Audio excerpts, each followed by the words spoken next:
bakit daw ang dami-dami mga prayer parang hindi naman nasasagot? So yung mga tao, pray na lang ng pray na parang baka sakali sagutin, baka naman magkataong masagot-sagot pero hindi sila sure. Bakit nga ba parang may mga prayers that are unanswered? O may answer naman talaga, hindi lang natin naintindihan kung ano yung answer. Ang pag-aaral natin ngayon, pinamagatan nating believe that you have received it. Paniwalaan mong natanggap mo na. Mark 11:24. Therefore I tell you, whatever you ask for in prayer, believe that you have received it and it will be yours. Babalikan natin ang mahiwagang verse na yan. The way to answered prayer, according to Jesus, is first, believe. Believe that you have already received what you are going to just ask for. Then, next, ask. And then after that, that's when you receive. What does this mean? How can this happen? Suriin natin ang Mark 11:12-14. Kinabukasan, nang pabalik na sila mula sa Bethania, si Jesus ay nakaramdam ng gutom. Nakita niya sa di kalayuan ang isang malagong puno ng igos. Nilapitan niya ito upang tingnan kung may bunga. Dahil hindi pa panahon ng igos noon, wala siyang nakita kundi mga dahon lamang. Kaya't sinabi niya sa puno ng igos, wala nang makakakain pa ng iyong bunga. Ang sinabing iyon ay narinig ng kanyang mga alagad. It was not the season for figs. The Bible is very emphatic about that. So, why unreasonably expect to gather fruits? Mark 11:20-21.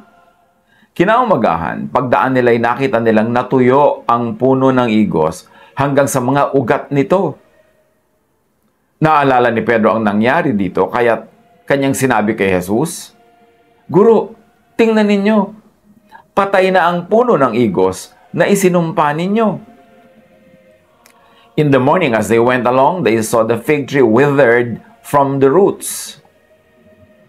Peter remembered and said to Jesus, Rabbi, look, the fig tree you cursed has withered. Now, there's a question here. Did Jesus really curse the fig tree?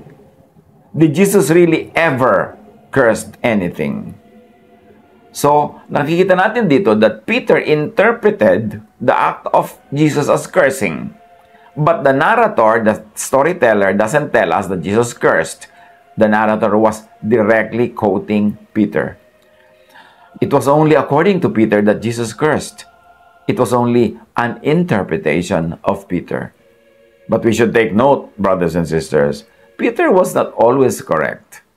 Peter was not always infallible or never wrong. In fact, one time, nung sinabihan niya si Jesus na hindi si Jesus dapat magpunta sa Jerusalem dahil mamamatay siya doon, sagot sa kanya ni Jesus sa Matthew 16:21-23, Get behind me, Satan. You are a stumbling block to me. You do not have in mind the concerns of God, but merely human concerns. So remember, dinidiscuss natin ito as a side discussion para lang i-discuss kung talaga bang kinurse ni Jesus ang puno o interpretation lang yun ni Peter. And we're saying, si Peter may mga interpretations that Jesus disagreed with because Peter naman was not infallible. So what's the story really about Jesus going hungry? Unreasonably expecting fruit? Cursing a tree? Or is this an all-important Jesus lesson on praying? Matthew 11:21-23, sumagot si Jesus, Manalig kayo sa Diyos. Have faith in God, Jesus answered. Have faith in God as the power, as the giver. Truly I tell you, binigyan pa niya ng emphasis, if anyone says to this mountain, go throw yourself into the sea. So here the believer, empowered by personal faith, addressed the mountain directly and commands the mountain. The believer does not ask God to do it for him or for her. The believer takes command, by faith, boldly does it. Dapat nating sobrang unawain ito. Nung si Jesus ay nagtuturo kung paano ang dalangin ay natutugon, nagbigay siya ng halimbawa, utusan niyo ang bundok na yan na lumundag siya sa patungong dagat at lulundag siya. Hindi niya sinabing, hingin niyo sa akin na utusan ang bundok. Hingin niyo kung kani-kanino na ipanalangin kayo at utusan nila yung bundok. No, sabi niya, utusan niyo directly, personally, yung bundok. At ano ang factor nito? Sa answered prayer. Mark 9:22-23. But if you can do anything, take pity on us and help us. Yan ang sabi sa kanya ng ilang humihingi ng kagalingan. Sumagot siya, if you can, said Jesus, everything is possible for one who believes. Malinaw na itinuturo dito ni Jesus, by faith, yung believer, ang doer, siya ang actor. Hindi mo hinihingi sa Diyos na, Diyos, gawin niyo po ito para sa akin, utusan niyo po ang bundok na tumalon. Sabi ni Jesus, tell the mountain to lift itself up and jump into the sea. So isang mahalagang factor yan ng prayer, that the doer is the one who is praying. Siya mismo ang actor. Diretso niya, by the power given him by his faith or her faith, uutusan niya yung sakit na umalis, uutusan niya yung halaman na tumubo, uutusan niya ang bagyo na tumigil. Tulad ni Jesus, sabi niya, bagyo, tumigil ka. Hindi na naman siya nagsabing, Father in heaven, patigilin niyo po ang bagyo. Maaaring napakalaking factor ito sa pag-unawa natin ng powerful prayer. Halimbawa, yung babaeng dinudugo, Mark 5:25-34. And a woman was there who had been subject to bleeding for 12 years. She had suffered a great deal under the care of many doctors and had spent all she had.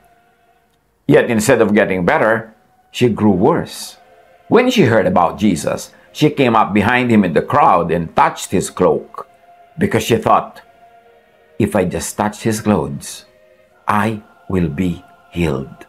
Again, nakikita natin dito yung magandang lihim ng powerful prayer. She thought, inisip na niya, nagagaling na siya. Hindi niya sinabing, baka ako sakaling gumaling. Hindi niya sinabing, hihilingin ko sa kanya na pagalingin niya ako. Sabi niya, mahipo ko lang kahit laylayan ang kanyang damit, gagaling na ako. She thought, she believed, she acted by herself.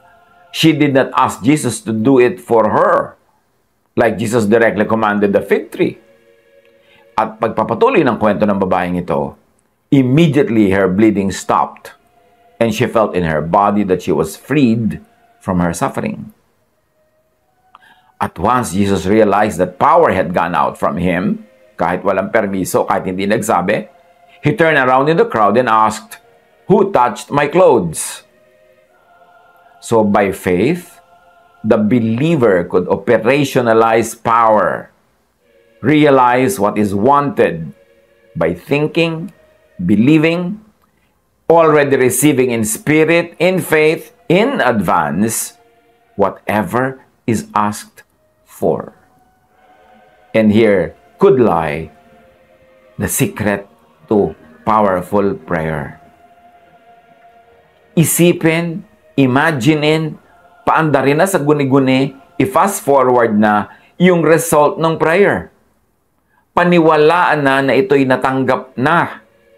At pagkatapos mong paniwalaan, at saka mo ngayon gawin yung iyong panalangin o gawin yung action. Tulad ng sabi ng babae, mahipo ko lang laylayan ng damit niya, gagaling ako. Matapos niyang isipin yun, nagaling na siya, at saka niya hinipo yung laylayan. Hindi niya sinabing, hihipuin ko muna yung laylayan at matingnan ko anong mangyayari. Baka sakali akong gumaling. Sabi niya, no, mahipo ko lang, gagaling ako. At dahil naniniwala na ako, nangyari na sa loob ng utak ko, sa puso ko, yung prayer ko, tinanggap ko na, therefore, gagawin ko na yung action. Hihipuin ko na yung kanyang damit. O uutusan ko na yung bundok, o uutusan ko na yung dagat. Pero dapat naniwala na muna siya na magaganap yun. Parang si Jesus nung magpapakain siya ng 5,000 men plus women and children. Di ba bago niya pinagdasal yung pagkain, bago niya hinati-hati at i-distribute, pinaupo na muna ang lahat ng tao, tumpok-tumpok. So, pagpapaupo pa lang ni Jesus, nananalig na siya na dininig na yung kanyang dalangin, talagang natanggap na yung ipapakain. Kaya, pinaupo na niya ng tumpok-tumpok. At pagkatapos siya nagdasal, at saka niya hinati-hati ang tinapay, at saka niya ginawa ang pagde-distribute ng pagkain. Hindi kung kailan nandun na yung pagkain, tsaka pala siya nagpatumpok-tumpok ng mga tao. No, tinanggap na niya sa loob ng kanyang puso, ng kanyang dibdib, yung answered prayer, yung answer sa prayer. Pagkatapos, tsaka niya ginawa yung actual pananalangin o yung actual nagawa. Sabi ng mga disciples, you see the people crowding against you, and yet you can ask, who touched me? But Jesus kept looking around to see who had done it. So you see, the woman did not even have to ask, to seek permission. Faith gave her direct access to power. Faith gave her power. At hindi naman katakataka. Sabi sa Acts 1:8 ni Jesus, but you will receive power when the Holy Spirit comes on you. So tumigil na tayo na kahihingi, kasi ibinigay na. Luke 17:21, nor will people say, here it is, there it is, because the kingdom of God is in your midst, or is within you. Nasa dibdib na natin, nasa kalooban na natin, nasa puso na natin ang kaharian ng Diyos, tinanggap na natin ang kapangyarihang ibinigay ng Espiritu Santo, kailangan mo na lang gamitin. Para bang tinuruan ka ng nanay mong manahe, pagkatapos ganyan, meron ka lang ilalagay na butones, meron ka lang na susulsihin, meron ka lang ihihilbana, nanay, maghilbana na po tayo. Nanay, tahiin niyo po ito. Sasabihin sa'yo ng nanay mo, di ba tinuruan na kita? Binigyan na kita ng skill, binigyan na kita ng makina, ng sinulid, ng karayom. Bakit ako na naman ang pinapagawa mo? So nakita natin yung prayer na sabi ni Jesus. Kung naniniwala ka, utusan mo na yung bundok, huwag mo nang padaanin sa akin yan, huwag mo nang iutos sa akin, at huwag mo nang iutos kung kani-kanino na ipagdasal ka. Do it! Because the power is in you. Command the mountain, and if you have faith, it will lift itself up into the sea. So back to the original story of the fig tree.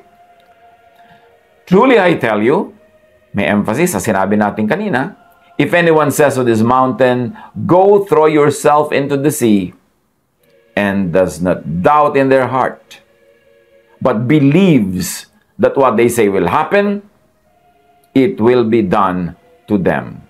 Look, and does not doubt in their heart, but believes that what they say will happen, it will be done to them. Maniniwala ka muna na magaganap bago maganap. No doubt at heart. No doubt. Kailangan, yun ang napakahalagang element ng answered prayer. Naniniwala ka sa ipinagpe-pray mo. Naniniwala kang ibibigay. In fact, naniniwala kang ibinigay na. Pagkatapos, tsaka ka palang gagawa ng formal act of asking or formal ask of commanding the storm, the mountain, ano man yon.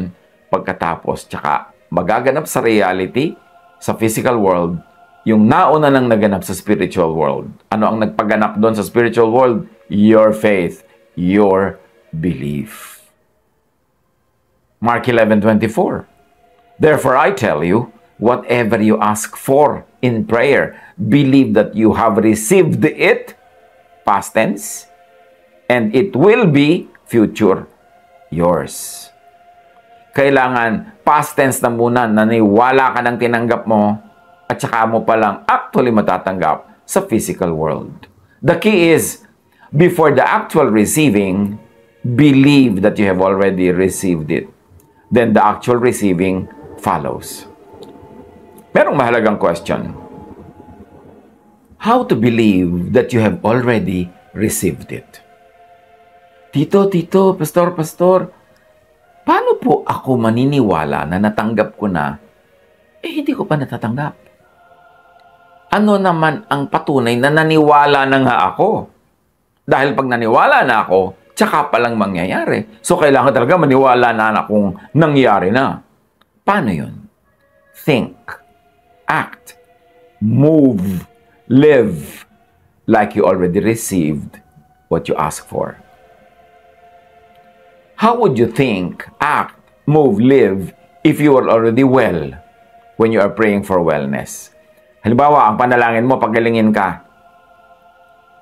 Pero di ba ang sabi, paniwalaan mo munang natanggap mo na bago yun mangyayari? So, paano mapapaniwala ang natanggap mo na, nagaling ka na? Paano mo paniniwala na ikaw ay safe na or saved?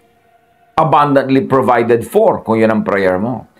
If you were already forgiven, how would you act, move, or live? Kung ang prayer mo is to be successful and fruitful, how would you act, live, and move as successful and fruitful kung di pa nangyayari?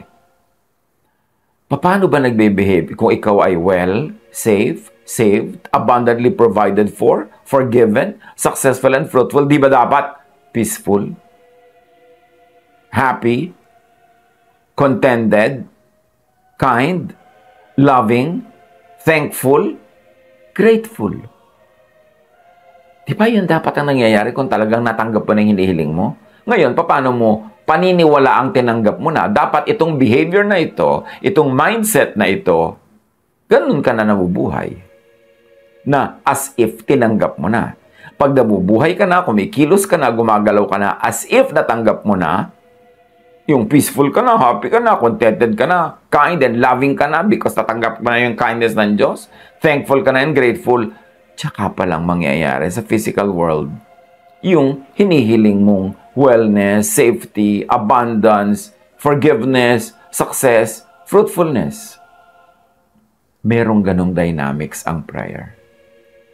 Kaya maraming prayer parang wala nangyayari kasi hindi naman naniniwala yung nagpe-pray na tinanggap na niya yung sagot. Ang behavior niya, ang kilos niya, takot pa rin. Ang behavior niya, ang kilos niya, ang damot-damot pa rin niya na parang wala pa siyang tatanggap na maraming pagpapala sa Diyos. So, paano mo patutunayan na naniniwala kang sinagot na ng Diyos yung prayer mo for abundance? Palabigay ka na. Kahit hindi mo pa natatanggap yung actual na binibigay na hinihiling mo. Mabait ka na, generous ka na, relax ka na. Tsaka pa lang darating yung actual na sagot.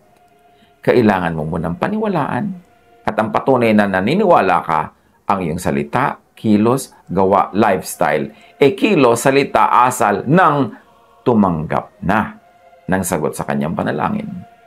Mark 11:25, and when you stand praying, if you hold anything against anyone, forgive them, so that your Father in heaven may forgive you your sins. So ito naman isang dagdag. So hindi ka lang maniniwala na tinanggap mo na, meron pang isang kailangan na gawin mo para talagang matanggap mo, forgive people. Kadugtong to sa teaching ni Jesus about receiving the answer for your prayer. Sabi niya, bigla niyang isiningit ito, kailangan magpatawad ka. At papatawarin ka din ng Ama. At pag pinatawad ka na ng Ama, dahil nagpatawad ka, wala nang bara. At tapos yan naniniwala ka sa prayer mo, kumilos ka na, nag-isip ka, asip natanggap mo na, so yung dalawang requirement na meet mo na, then mangyayari na sa physical world mo yung ipinag-pray mo. So, para ulitin, ang prayer para tumalab, para mangyari, paniwalaan mo na natanggap mo na. Mabuhay ka na, kumilos ka na, as if natanggap mo na kasi naniniwala ka na, and it will show in your life. Tapos, dagdagan mo ng kakambal, magpatawad ka ng lahat ng dapat mong patawarin. Wala na ngayong sagabal para tuloy-tuloy ang ma-deliver sa'yo. Express yung sagot. Yun na ngayon, darating yung sagot. So, ang unang tanong, nami-meet ba natin yung requirement number 1? Naniniwala ba talaga tayo sa prayer natin? At number 2, yes, naniwala ka. Halimbawa, di pasa ka na sa number 1. Pinatawad mo na ba lahat ang dapat patawarin? Kasi pag hindi ka pumasa doon, edi hindi pa rin matutupad yung pinapanalangin mo. Ngayon, kahit ang bait-bait mo, patawad ka ng patawad, pero hindi ka naman naniniwala sa pinagpe-pray mo, hindi pa rin yun mangyayari. Very, very interestingly, may introductory story ang story na ito ng fig tree. Bago ikinwento yung tungkol sa fig tree, may naunang kwento at ito yon. Mark 11:1-3. As they approached Jerusalem and came to Bethphage and Bethany at the Mount of Olives, Jesus sent 2 of his disciples, saying to them, "Go to the village ahead of you, and just as you enter it, you will find a colt tied there, which no one has ever ridden. Untie it and bring it here. If anyone asks you, why are you doing this? Say, the Lord needs it and will send it back shortly. Anong kinalaman nito sa istorya ng prayer na introduced by the story ng fig tree? Jesus already believed that the need for a colt had already been answered. Kaya kumpleto na siya with the script. May need sila kailangan niya ng sasakyan papasok sa Jerusalem. Pero hindi sila nag-pray na bigyan niyo po kami ng colt. Alam na ni Jesus, pinaniwalaan na niya na mayroong answered prayer.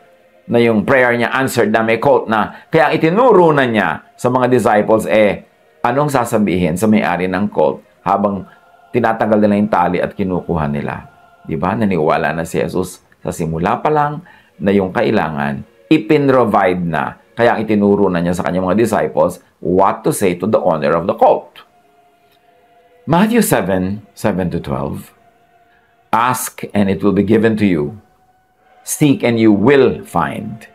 Knock and the door will be opened to you. For everyone who asks receives. The one who seeks finds. And to the one who knocks, the door will be opened. Here, Jesus reveals another magnet for answered prayer in addition to forgiving others. Sabi niya, so in everything, do to others what you would have them do to you. For this sums up the law and the prophets.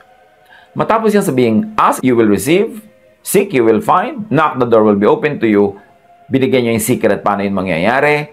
Sabi niya ganon, ano man ang gagawin mo, gawin mo sa kapwa mo kung anong gusto mong gawin nila sa iyo. So ano pang isang secret ng answered prayer? Bukod sa forgiving people, believing in the answer to your prayer, doing good to others. So yung tatlong yan, pag pinagsama-sama mo, yan ang tinutungtungan ng tripod ng powerful prayer. Faith that you already received what you're asking for. Faith in God, in His generosity, in His kindness, that it will be given.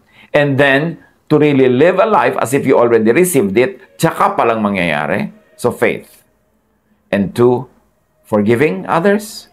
And 3, doing good to others as much as you would have them do that good to you. John 16:24. Sabi ni Jesus, until now you have not asked for anything in my name. Ask, and you will receive, and your joy will be complete. What does it mean to ask in Jesus' name then?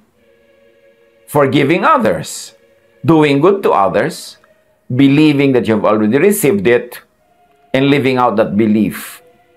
And then actual asking, if you like to ask, or actual command to the item that you want to command, like the bundok. This is the way to answered prayer. Believe that you have received it. The actual act of praying itself is believing. If you are not believing and then you are praying with your mouth, praying with your mind, praying with any other tool, you are not really praying. You are just uttering words na sinasabi ni Jesus. Don't be like the pagans. They think they will be heard for their many words. I don't want words. I don't want many words. Believe. That is prayer. Forgive. That is prayer. Do good to others. That is prayer. Pag pinagsama-sama mo yung tatlong yun ang itinuturo ni Jesus na susi para bumukas ang pinto ng pagpapala na ating hinihingi, hinahangad, at ating kailangan. Paano natin i-apply ito sa ating buhay? Mag-isip-isip kayo. Pagbulay-bulayan. Huwag dasal ng dasal na hindi ka naman naniniwala sa dasal mo, sayang ang laway. Huwag salita ng salita, huwag gawa ng kung ano-ano mga posture, kasi hindi ka naman naniniwala. Sayang. Discipline the mind. Mahalaga yan because our battle is not against flesh and blood, but against principalities, against powers in the air, in heavenly realms. And that heavenly realms is our mind. Sa mind mo dapat, disiplinado kang maniwala sa ipinagpe-pray mo. Disiplinado kang maniwala sa Diyos. Hindi ka magduda. Kasi ang nagdududa, walang natatanggap yan mula sa Diyos. Para ka daw na sinisiklot-siklot ng alon kung saan ka lang dinadala, wala kang mararating.